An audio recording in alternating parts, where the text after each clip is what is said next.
पुत्रदा एकादशी व्रत कथा। जय श्री राम मित्रों, आप सभी को पुत्रदा एकादशी की हार्दिक शुभकामनाएं। हिंदू पंचांग के अनुसार प्रतिवर्ष पुत्रदा एकादशी का व्रत पौष माह की शुक्ल पक्ष की एकादशी को मनाया जाता है। आज पौष मास के पक्ष की एकादशी तिथि है और इस एकादशी को पुत्रदा एकादशी के नाम से जाना जाता है। कुछ स्थानों पर इसे पुत्रदा ग्यारस भी कहते हैं। पुत्रदा एकादशी का व्रत बहुत शुभ फलदायक होता है। इस कारण संतान पाने के इच्छुक व्यक्ति को इस दिन व्रत रखकर संतान की कामना करनी चाहिए, फिर चाहे वह पुत्र हो या पुत्री। मान्यता के अनुसार इस चर और अचर संसार में पुत्रदा एकादशी के व्रत के समान दूसरा कोई व्रत नहीं है। जिन व्यक्तियों को संतान प्राप्त होने में बाधा आ रही हो या जिन्हें पुत्र प्राप्ति की कामना हो, उन्हें पुत्रदा एकादशी का व्रत अवश्य करना चाहिए। इस दिन भगवान विष्णु और माता लक्ष्मी की पूजा करने के साथ व्रत रखने से व्यक्ति को हर दुख, पाप और रोगों से मुक्ति मिल जाती है। इसके साथ ही संतान की रक्षा भगवान विष्णु स्वयं करते हैं और संतान का भविष्य उज्ज्वल होता है तथा हजारों यज्ञ करने के बराबर फल की प्राप्ति होती है। जो भी व्यक्ति व्रत न भी रख पाए तो पुत्रदा एकादशी की व्रत कथा को सुनने से उनकी समस्त मनोकामनाएं पूर्ण होती हैं और अपार धन संपत्ति की प्राप्ति होती है। ऐसा स्वयं भगवान श्री हरि विष्णु जी ने कहा है। तो आज मैं आपको सुना रही हूँ पौष पुत्रदा एकादशी की कथा। भगवान श्री कृष्ण के चरणों में अर्जुन ने प्रणाम कर श्रद्धापूर्वक प्रार्थना की, हे मधुसूदन, अब आप पौष माह के शुक्ल पक्ष की एकादशी के महात्म्य को बताने की कृपा करें। इस एकादशी का क्या नाम है? इसका क्या विधान है? इस दिन किस देवता का पूजन किया जाता है? कृपा कर मेरे इन सभी प्रश्नों का विस्तार सहित उत्तर दें। अर्जुन के प्रश्न पर श्री कृष्ण ने कहा, हे अर्जुन, पौष मास की शुक्ल पक्ष की एकादशी का नाम पुत्रदा है। इसका पूजन पूर्व में बताई गई विधि अनुसार ही करना चाहिए। इस उपवास में भगवान श्रीहरि की पूजा करनी चाहिए। संसार में पुत्रदा एकादशी उपवास के समान अन्य दूसरा व्रत नहीं है। इसके पुण्य से प्राणी तपस्वी, विद्वान और धनवान बनता है। इस एकादशी से संबंधित जो कथा प्रचलित है उसे मैं तुम्हें सुनाता हूँ, श्रद्धापूर्वक श्रवण करो। प्राचीन समय में भद्रावती नगरी में सुकेतुमान नाम का एक राजा राज्य करता था। उसके कोई संतान नहीं थी। उसकी पत्नी का नाम शैव्या था। उस पुत्रहीन राजा के मन में इस बात की बड़ी चिंता थी कि उसके बाद उसे और उसके पूर्वजों को कौन पिंडदान देगा। उसके पितरी भी व्यथित हो पिंड लेते थे कि सुकेतुमान के बाद हमें कौन पिंड देगा। इधर राजा भी बंधुबांधव, राज्य, हाथी, घोड़ा आदि से संतुष्ट नहीं था। उसका एकमात्र कारण पुत्रहीन होना था। बिना पुत्र के पितरों और देवताओं से उऋण नहीं हो सकते। इस तरह राजा रात दिन इसी चिंता में घुला करता था। इस चिंता के कारण एक दिन वह इतना दुखी हो गया कि उसके मन में अपने शरीर को त्याग देने की इच्छा उत्पन्न हो गई। किंतु वह सोचने लगा कि आत्महत्या करना तो महापाप है। अतः उसने इस विचार को मन से निकाल दिया। एक दिन इन्हीं विचारों में डूबा हुआ वह घोड़े पर सवार होकर वन को चल दिया। घोड़े पर सवार राजा वन, पक्षियों और वृक्षों को देखने लगा। उसने वन में देखा कि मृग, बाघ, सिंह, बंदर आदि विचरण कर रहे हैं।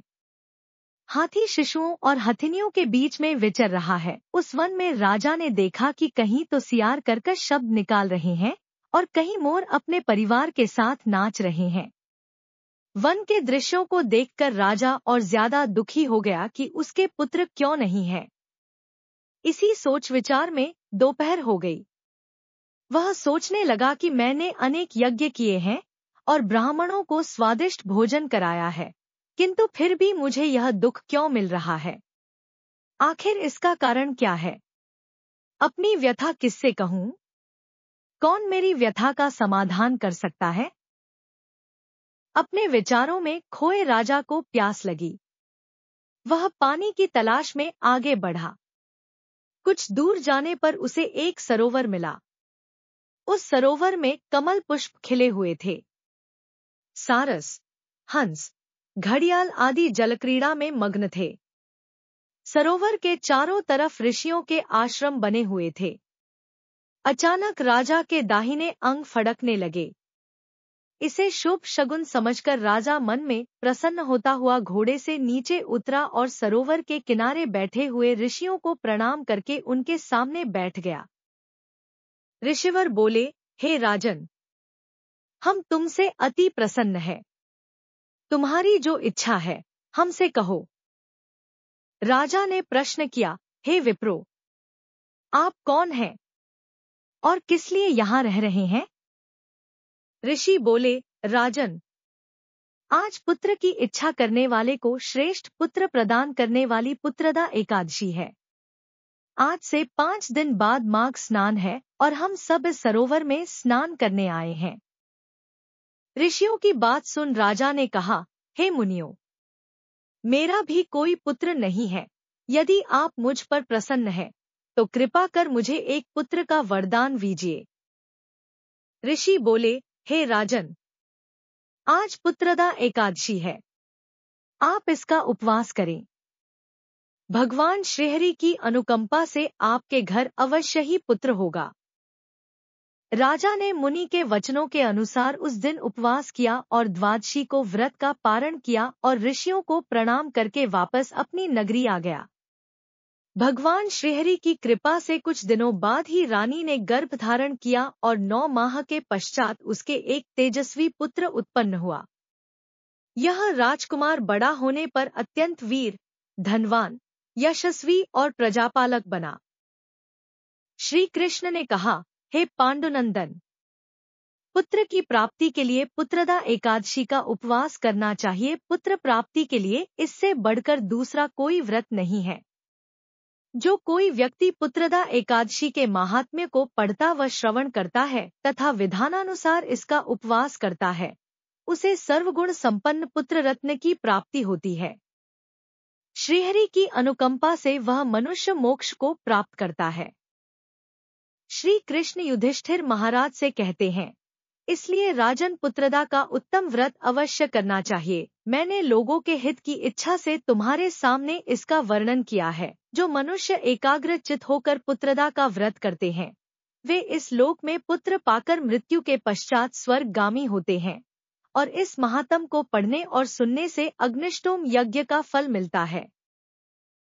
इस कहानी के बाद अब सुनिए तुलसी माता की कहानी। एक बार एक छोटी सी लड़की थी। जब वह थोड़ी बड़ी हुई तो उसे समझ आने लगी और तब से ही वह तुलसी माता की पूजा किया करने लगी। उसका हर दिन का नियम था कि तुलसी माता का पूजन करने के बाद ही वह भोजन ग्रहण करती। जब वह लड़की विवाह के लायक हुई तो एक दिन उसके माता पिता ने उसके लायक लड़का ढूंढकर उसका विवाह करवा दिया। लड़की को उसके माता पिता ने दहेज में एक तुलसी का गमला भी दिया, क्योंकि वे जानते थे कि उनकी बेटी को तुलसी पूजन कितना प्यारा है और वे बिना तुलसी के पूजन किए कुछ खाती भी नहीं। ससुराल में अब वह लड़की हर दिन सुबह उठते ही पूजा करती, तुलसी की पूजा करती, फिर उसके बाद ही खाना खाने बैठती थी। उसकी 2 जेठानी भी थी। वे दोनों उसको इस तरह पूजा करता देखती तो खूब मजाक उड़ाती कि बड़ी नियम धर्म वाली बनती है। उन दोनों को उस लड़की से बहुत ईर्ष्या भी होती थी, इसलिए अक्सर वे दोनों तुलसी जी का गमला छुपा दिया करती। वह लड़की बड़ी मुश्किल से ढूंढ ढांड कर वह गमला लाती, अच्छे से साफ करती और फिर पूजा करती और उसके बाद कुछ खाती थी। एक दिन तो उसकी जेठानियों ने क्या करा कि तुलसी का वह गमला ही दूर फेंक दिया। लड़की ने घर में आसपास उस गमले को खूब ढूंढा, लेकिन गमला वहां होता तब तो मिलता ना, वह गमला मिला ही नहीं। ढूंढ ढांड कर वह लड़की बहुत परेशान हो गई, इतना दुखी हो गई कि जब उसने तुलसी जी की पूजा ही नहीं की तो उसने खाना भी नहीं खाया, क्योंकि उसका रोज का नियम जो था, अब जब नियम टूटा तो वह बहुत उदास हो गई। उस लड़की की सच्ची भक्ति देखकर इधर तुलसी माता उस पर बहुत प्रसन्न हो गई और उसके कमरे में अचानक तुलसी माता का गमला प्रकट हो गया। अगले दिन सुबह जब वह लड़की सोकर उठी तो उसने क्या देखा कि उसकी चारपाई के चारों कोनों पर तुलसी माता का गमला आ गया है। अब तो यह देखकर लड़की बहुत खुश हो गई और सोचने लगी कि अब तो मेरी तुलसी माता को कोई चुरा नहीं सकेगा, कोई तुलसी का गमला छुपा नहीं सकेगा, पूजा करने के लिए भी मुझे अब कहीं और नहीं जाना पड़ेगा, अब तो मेरी तुलसी माता को कोई फेंक भी नहीं सकेगा। यह सोचकर बहुत खुश हो गई और जल्दी से उठकर उसने स्नान किया और तुलसी माता की पूजा कर ली। पूजा करने के बाद जब वह खाना खाने बैठी तो उसकी जेठानी उसका मजाक उड़ाने लगी, कहने लगी, लो देवरानी का नियम पूरा हो गया। दरअसल उन्होंने ऐसा इसलिए कहा क्योंकि उन्होंने तो जानबूझकर तुलसी का गमला बहुत दूर फेंक दिया था और उन्हें यह लग रहा था कि देवरानी ने आज तुलसी की पूजा नहीं की और बिना पूजा किए ही खाना खाने बैठ गई। तब दोनों जेठानी देवरानी को ताना देते हुए कहने लगी, हो गया तुम्हारा नियम धर्म पूरा, कर ली तुमने तुलसी की पूजा। तो देवरानी धीरे से बोलने लगी, हाँ मैंने पूजा कर ली। जेठानी कहने लगी, अरे कहाँ से कर ली पूजा, गमला तो हमने फेंक दिया था। ऐसा कहकर जेठानी हंसने लगी तो देवरानी कहने लगी, देख लो मेरे कमरे में खाट पर तुलसी जी लगी हुई है। अंदर जाकर जेठानियों ने देखा तो बहुत शर्मिंदा हुई और बोली, देवरानी तुम्हारी भक्ति में बहुत सच्चाई है, हमने तुम्हें बहुत परेशान किया, हमें क्षमा कर दो। तब भोली भाली देवरानी ने अपनी जेठानियों को क्षमा कर दिया और तब से देवरानी और जेठानी मिलकर तुलसी जी की पूजा करने लगी और उनके घर में सुख समृद्धि के भंडार भर गए और उनके सभी दुख दूर हो गए। हे तुलसी माता, जैसे निर्मल बुद्धि आपने जेठानियों की और जैसे उन सबके घर में सुख समृद्धि के भंडार भरे, वैसे ही इस कथा को कहने और सुनने वाले सभी भक्तों के घर में भरना। प्रेम से बोलिए तुलसी माता की जय। अगर आपको ये वीडियो अच्छी लगी हो तो कमेंट में जय श्री राम जरूर लिखें और मेरे चैनल को सब्सक्राइब करें। वीडियो के अंत तक बने रहने के लिए धन्यवाद।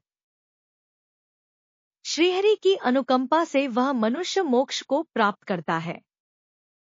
श्री कृष्ण युधिष्ठिर महाराज से कहते हैं, इसलिए राजन पुत्रदा का उत्तम व्रत अवश्य करना चाहिए। मैंने लोगों के हित की इच्छा से तुम्हारे सामने इसका वर्णन किया है। जो मनुष्य एकाग्र चित होकर पुत्रदा का व्रत करते हैं, वे इस लोक में पुत्र पाकर मृत्यु के पश्चात स्वर्गगामी होते हैं और इस महात्म को पढ़ने और सुनने से अग्निष्टोम यज्ञ का फल मिलता है।